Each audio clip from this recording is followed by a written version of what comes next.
Ok, agora vamos aqui falar do implement. É uma palavra reservada que é usada quando uma classe quer implementar um contrato sem herdar o código. Ela obriga a classe a implementar todos os métodos getter e setter de uma classe ou interface que está sendo implementado. Esse aqui é o conceito de repositório, podem ignorar por agora. Vamos aqui mostrar algo que a gente já viu. Nós temos aqui basicamente um extend, a gente já viu isso. Sabemos também que se a gente colocar um atributo aqui seremos obrigados a chamar o super no construtor. E qual seria a diferença?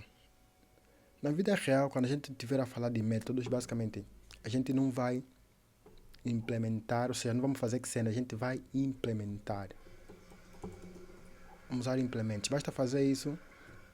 Aqui seremos obrigados a fazer override de todos os métodos que contém na classe. No caso, isso aqui se torna subclasse e esse aqui se torna a classe mãe ou classe pai. Esse aqui se torna basicamente o subtipo dessa classe. Mas a diferença é que ele vai nos obrigar a implementar tudo que tiver na nossa classe mãe. Ok. Agora você deve estar se perguntar por que isso? Por que o extend? Isso é muito usado quando se fala de padrões de arquitetura. Basicamente, quando estamos a separar a regra de negócio da fonte de dados. Temos aqui um conceito, o repositório será basicamente um dos exemplos que a gente terá aqui, um repositório. Então, que tipo de repositório a gente teria aqui? Estamos a falar especificamente de login. Poderia ser outra coisa, mas vamos falar de login. Vamos colocar uma classe Authentication Repository. Vai ter dois métodos. Login, estamos a fazer login no nosso aplicativo. Username, seja com Firebase, seja com qualquer coisa, seja com backend próprio, qualquer coisa. Agora aqui void logout. Ok.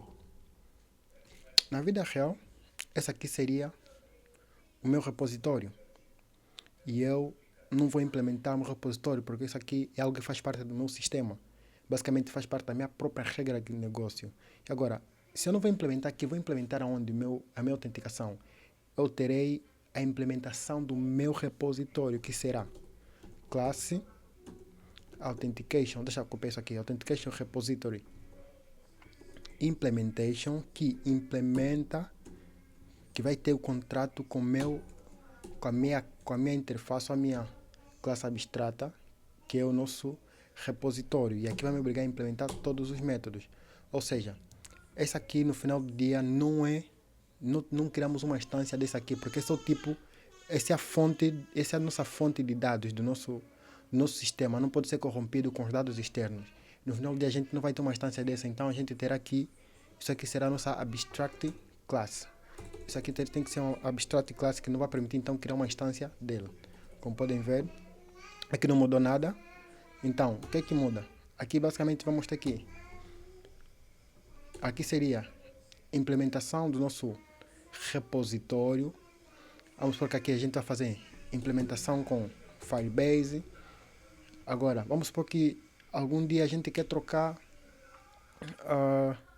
queremos trocar nossa autenticação, não queremos um Firebase, queremos um backend próprio, por exemplo. Podemos criar uma outra autenticação que seria Authentication Repository, por exemplo, local, implementa o nosso login e acessivamente a gente vai criando subtipos da nossa abstração, da nossa interface, e assim a gente não corre risco de quebrar o nosso sistema, conforme diz. O repositório é um padrão de arquitetura que separa a regra de negócio da fonte de dados. Basicamente, a gente não vai corromper a lógica, a gente não vai corromper nosso sistema com alguma coisa externa. Por exemplo, quando a gente vai fazer login é porque podemos chamar alguns pacotes de terceiros, podemos fazer qualquer coisa, mas o mais importante disso é que isso aqui pode ser substituído facilmente. E como a gente está a usar uma classe abstrata, então essa implementação é basicamente descartável para nós. Podemos substituir isso sem necessariamente criar grandes break changes, ou seja, sem necessariamente remover isso, ter grandes problemas na nossa aplicação. Essa aqui é basicamente uma das utilidades da nossa interface, ou seja, implementar a nossa interface. Então isso aqui será também muito usado, espero que vocês entenderam. Caso não entenderam, podem ver novamente o vídeo, podem pausar, falar qualquer coisa.